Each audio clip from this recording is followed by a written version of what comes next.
One time, I discovered that there were mice living in my car. And that's when I realized maybe I should start cleaning my car more often. You know, my car has been part of so many of my videos. My house is usually somewhat of a disaster, and my car, I like to keep clean. So I just sit in there, and the lighting is perfect. It's private, so if I mess up in my video, nobody knows.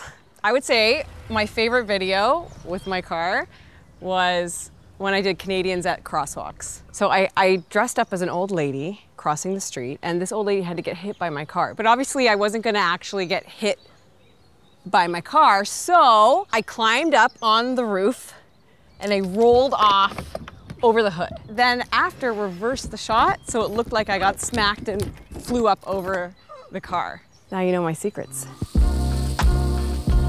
I'm actually sitting in Teddy's spot right now. Teddy is our family dog, and we actually brought him home in this car. Everyone was fighting over who would get to hold Teddy.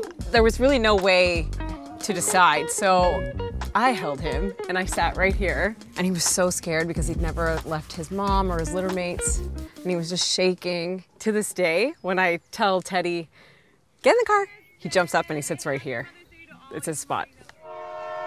That's for the bloopers.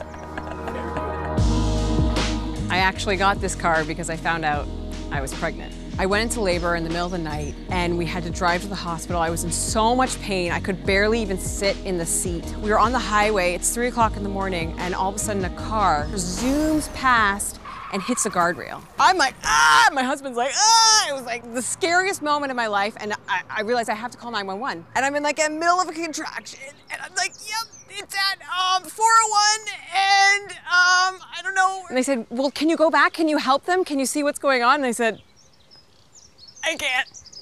I'm in labor right now, I'm sorry.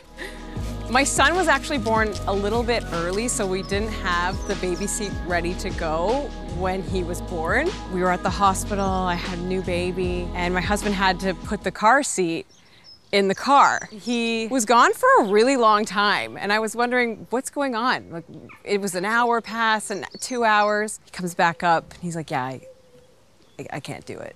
Which they are hard. Putting in a baby seat is very difficult. And we ended up having to call a baby seat installer guy to come and put it in properly for us. And you should make sure they're in properly, so it was a good idea. Did you really call someone? Yeah. That was one of the best days of my life, becoming a mom. I got to take my baby home. I didn't even want to sit in the front seat. I sat right next to him just in case he cried, or I just wanted to be right next to him just to make sure he was okay. And my husband, who's never driven slowly in his life, drove like a turtle all the way home. It was magical. It was our first day ever being a family. Speaking of family, I have to go get my kids from school. Thank you, Silverwax. Oh, sorry. Okay, I'm sorry. I have to go. Oh, does somebody have my keys? Do you? Here. Sorry.